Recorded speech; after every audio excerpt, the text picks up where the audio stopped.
Greetings, Cleveland, and welcome to Creative Focus, the show that illuminates some of Cleveland's most talented and creative artists across the genres of film, dance, music, theater, and visual arts. I'm your host, Cornell Calhoun III, and I'm thrilled to have as my guest today on Creative Focus one of the most respected and talented actors in Northeast Ohio, Mr. Ryan D. Martin. I call him Brick. Brick, welcome to Creative Focus, man. Let's chop it up. Thanks for having me. Hey, man, this is my pleasure. You're originally from Akron. I am. And you went to Akron, Buchtel.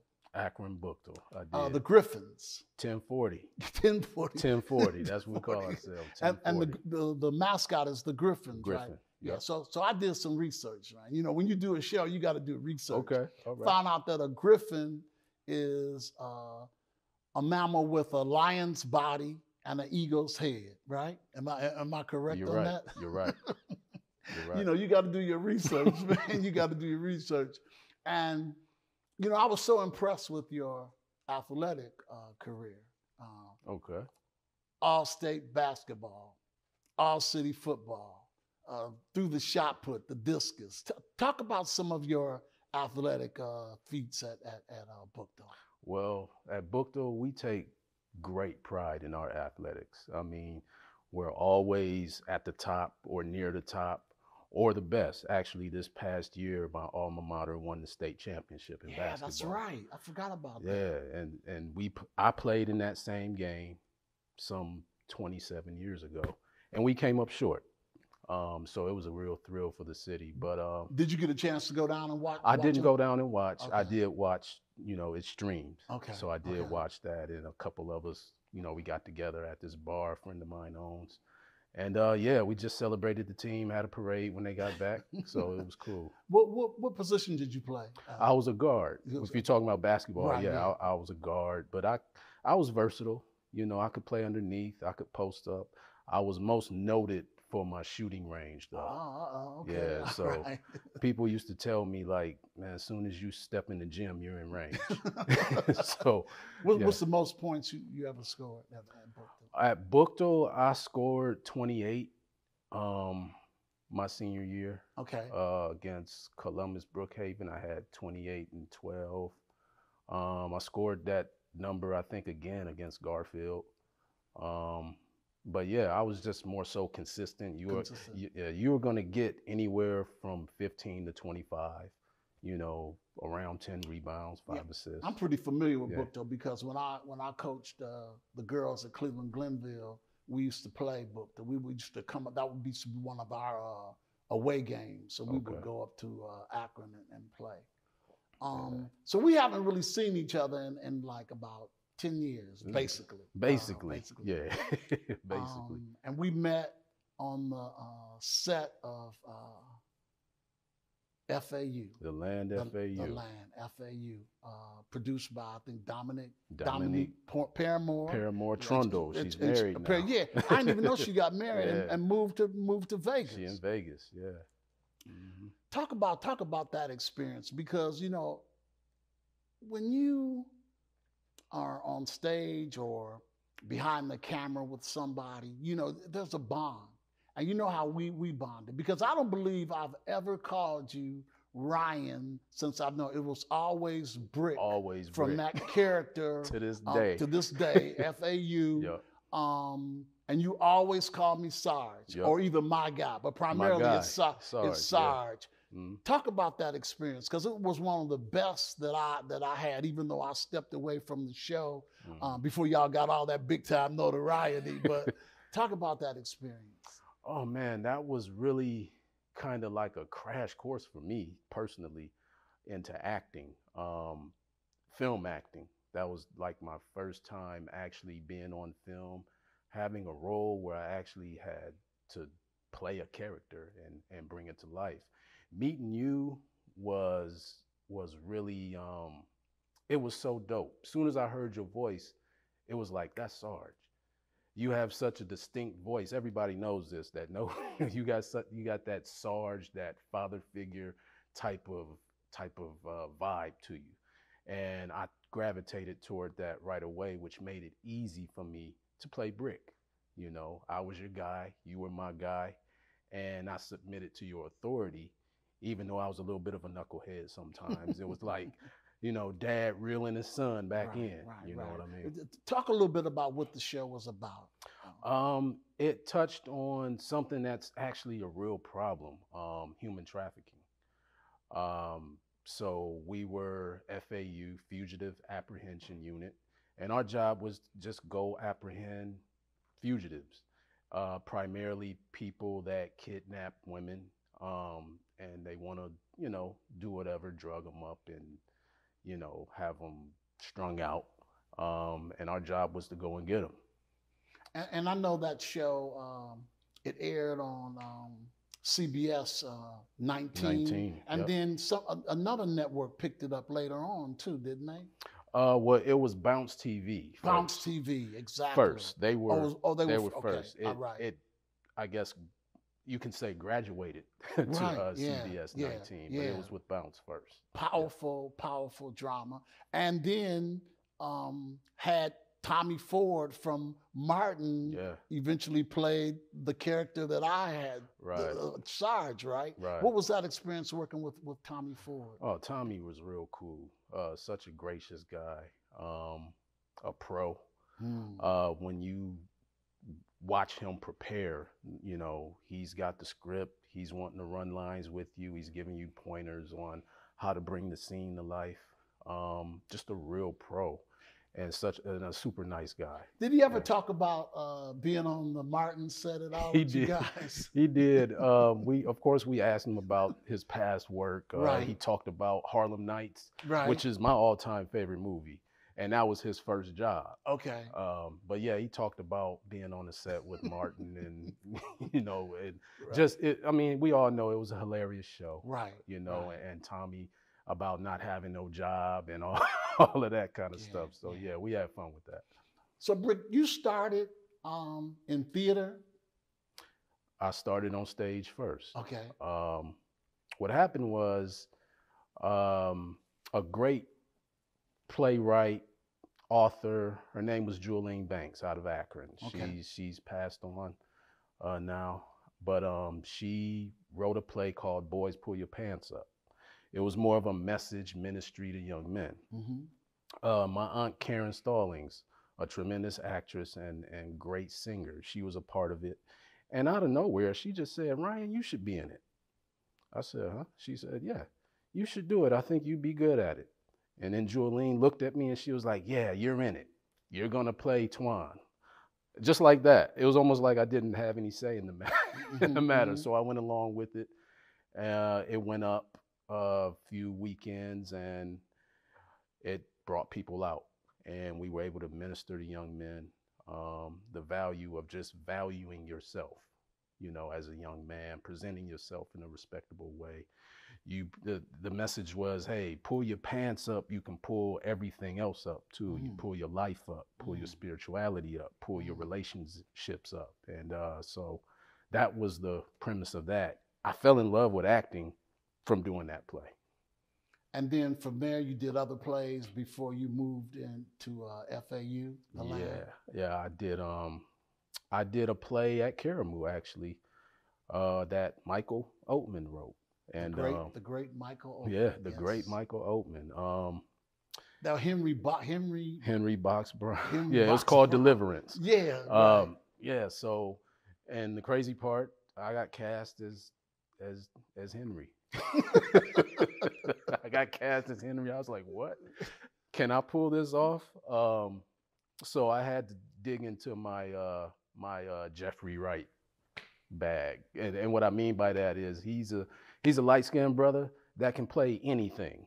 He played Muddy Waters, right? And pulled it off. So I had to go into that. Like, okay, visually, you know, I don't know, but I brought the character. And it was a fun play to do at Karamu. So I enjoyed that, telling that story that I didn't even know about. But it was that experience that landed you that opportunity to perform in TheLand. Right. FAU. That's how I kind of hooked up with Dominique. I met her a little bit before that when she was trying to see basically who she wanted to be in it. Right. And the closer we started rehearsing that, because she directed that play. And she saw me perform and she said, okay, you know, this guy might have what it takes. And so, you know, the rest is history. Okay. So let's take a look at a clip of FAU, The Land, Ryan D. Barton as Brick. You're the most responsible detective I have on the force. That's why I promoted you when Sergeant Adams passed. Was I wrong? No. Then what's the problem? You're a new detective. That's your problem. She's a good cop. Didn't say she wasn't. She's not cut out for FAU. You were with her for 24 hours. And in 24 hours, she got a man shot. She caused a hostage situation inside the police station. She put herself in the line of fire. What am I supposed to do about that? I assigned Detective Coleman to FAU for a reason. In a few weeks, she'll be heading back to narcotics, but until then, it's your job to keep her in line. Sign this. What's that? You suspend her for 2 days without pay. Send Detective Coleman and Detective Ward. Did you text? We need to find Ward. We received intel that this piece of trash has found its way back to Cleveland. Now pull this out of storage.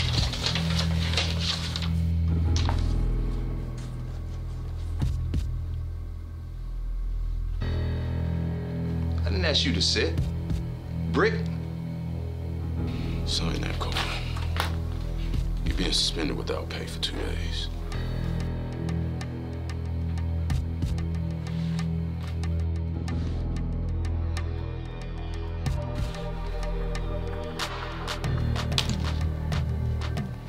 I want him in custody by sunset, without Ward messing this up.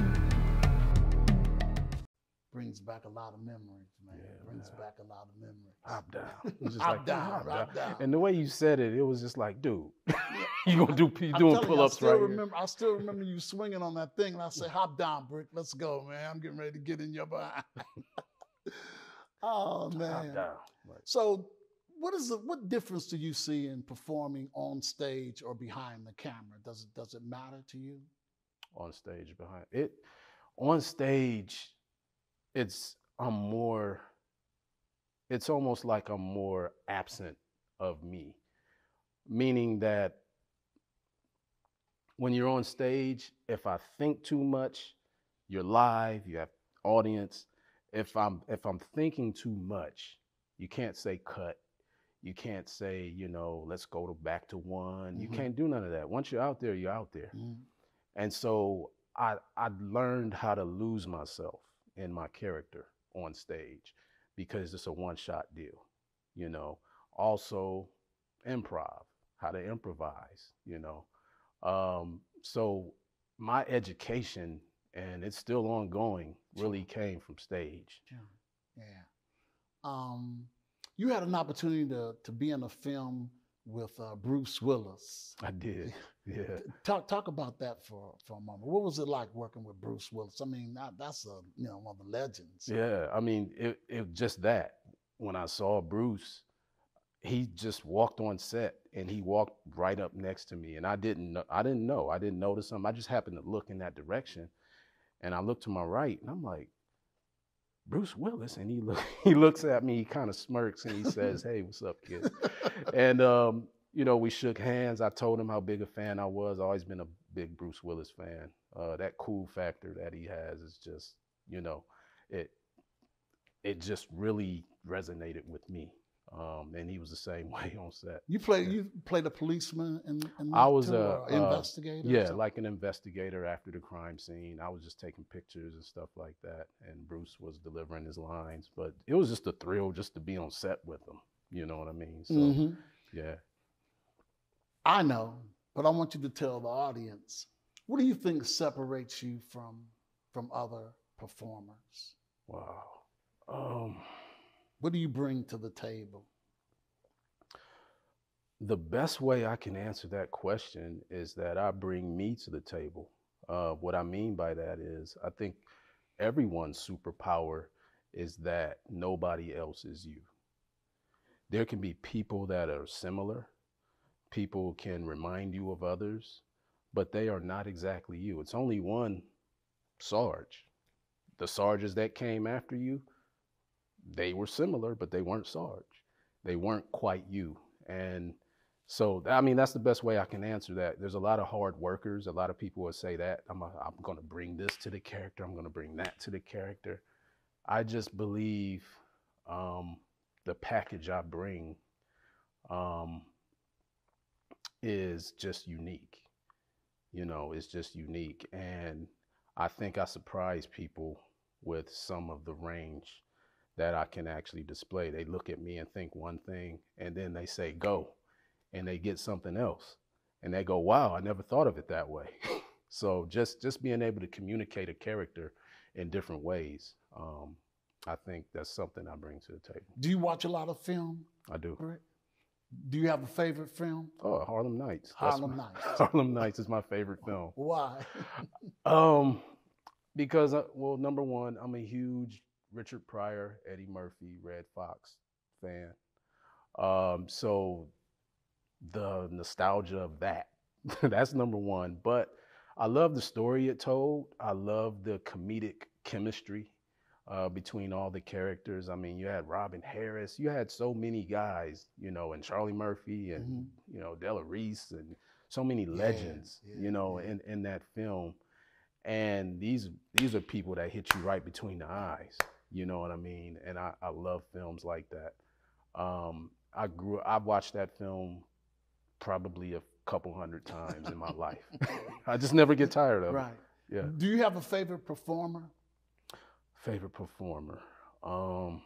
Obviously, for me, Denzel is my favorite. That's the first guy that comes to mind. But like I said, I'm a fan of Denzel. I'm a fan of Bruce Willis. I love Don Cheadle. Yeah, I love Don Cheadle. That guy. I like Mos Def. Mos Def is dope. Yeah. Yes. I mean, Jeffrey Wright, and I mean, and then Angela Bassett, Chico, you know, Viola Davis. I mean, I can go on and on. Really, yourself, you know. Thank you. Because there's people in I mean the LaShawn Littles of the world, people that I've worked with, Robert Bray, Prophet, Camry Williams. She's gonna be a star. You're gonna hear a lot from her. She's one of my favorites. So I mean, it's just a lot of people. Do you have a preference, comedy or drama? You know, I'm a total drama man. That's total drama. I mean, I'll do comedy if I have to, but you know, I'm primarily, you know, hardcore drama. At this point in my life, I love drama and thrillers.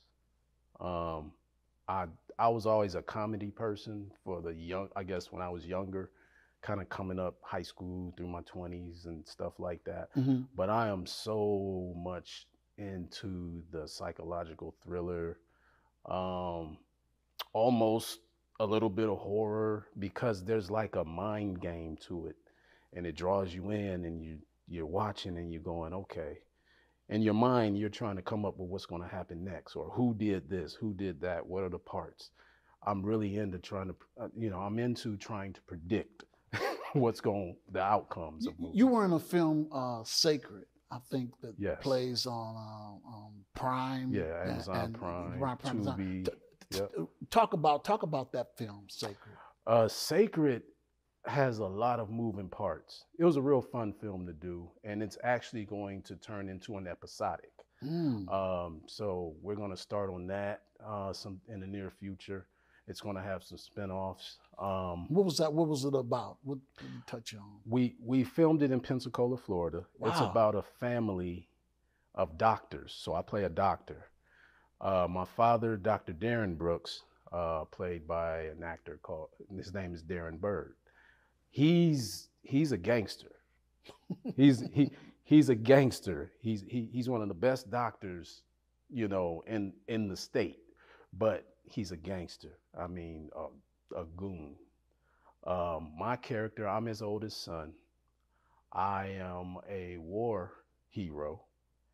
I suffer from PTSD along with some other things. So he's a short fuse. He's almost a Jekyll and Hyde sort of feel to him. His name is Dr. Charles Brooks. Yeah, he's got a lot going on. He's got a lot going on. I have a clip of that. So we have a clip of the film Sacred with Ryan D. Martin again. Take a look.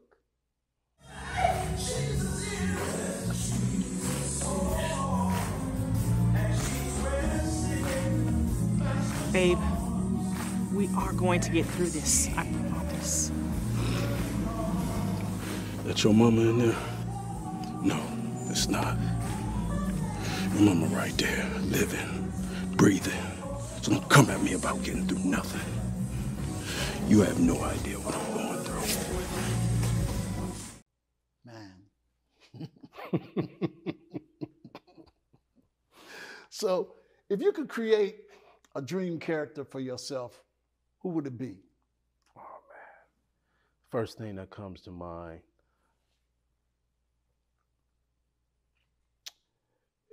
is sort of what I play in Sacred.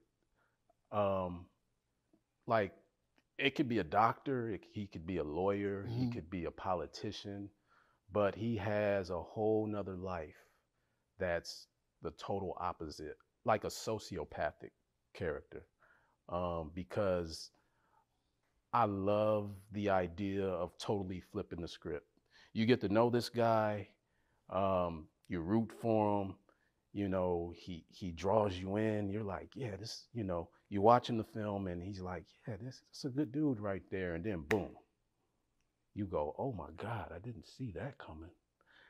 That type of character, like a really strong sociopath. Yeah. See, I like the old films, man. I like the films in the 1960s and 59, the cars and the outfits and the, you know, the zoot suits and almost most of the stuff that I write is dated, because that's the time, you know, the time that I remember that I grew up in. You know, have you ever done any themed time films or plays? What about Henry Box Brown? That would probably be the one. I mean, that took place way back. Yeah, so that would probably be the one. Yeah. Brick, did you have a mentor, somebody that, you know, helped you along in the process of your career? Would you say? Well, my first mentor was the lady I mentioned earlier, Julene Banks. She really poured a lot into me. She saw something in me, and she just poured a lot into me. And then came along Dominique, and then you came along. So I've had a few mentors,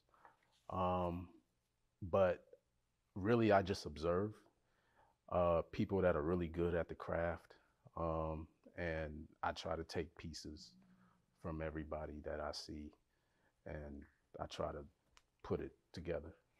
What's next for you? I mean, what are you doing? What can we expect to see you in the future? Looking to do more film. I shot a film with Michael Oatman, actually. It's called It Happened in Atlanta. I'm looking forward to that. And that's a 4-character play, right? 4 characters. Film. Yeah, it's a film. But actually, it is going to be a play at Karamu, I think, in March of 2024. Okay.